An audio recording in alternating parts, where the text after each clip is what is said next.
All right, Peter Britten, you're back home after 7 or 8 months in the States. How does it feel to be home? It feels pretty good, except for the fact there's rain falling on me at the moment. But yeah, I mean, it's definitely great to be home. But also over in the States, it was a lot of fun. So I'm looking forward to going back there also. But for the time being, I'm definitely pretty satisfied being home. And got some nice warm weather instead of snow. So yeah, I'm pretty happy.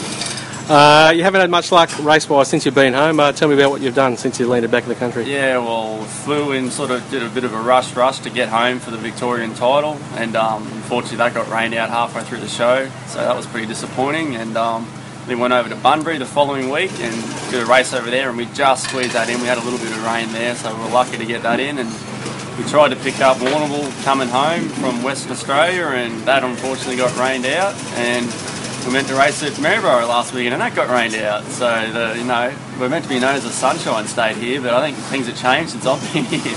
And we're here in Brisbane tonight, and it's just been rained out as well. Yeah, that's definitely disappointing. And I'm really starting to get like I was getting itchy feet before, but now the feet are, the breaking points. I definitely want to get out there. So, what are your plans this season? How long will you be back for, and where are you going to be racing? Plans at the moment, I guess, to race it. As many races as I can while I'm over here. The time that I go back to the States, it's not definite as such yet. It's a little bit flexible, waiting on visa approval and stuff like that. But I guess general area we're looking at mid to late February is when when I want to be over there to try and get things organised and make a decent assault on next year. So tell me about your time in the States. What sort of things did you do, and what did you learn?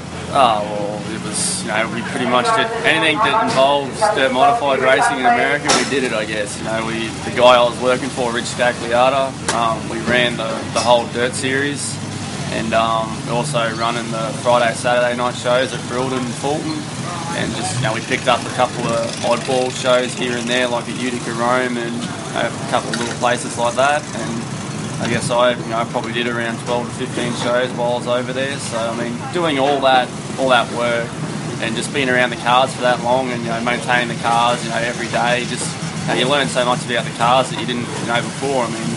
Just things that I thought I had down pat and covered over here. Once you start pressing the cars that much, like doing 100-lap feature races, you do maybe 2 or 3 of them in a row, like each night, you got to be on top of the game to keep the car running without having failures. So at that point, it definitely helped me maintenance-wise, just learning about the cars over there, and also, I got enough experience driving over there to just to start to get a bit of a hold on things over there myself. I'm by no means an expert in those conditions, but I feel like each race I go out there, I'm improving and learning something. And towards the end of the season, I was starting to, I wouldn't say I was right up with them, but I'll start to challenge them a little bit. So hopefully that'll continue, and next year sometime will be challenging them pretty hard.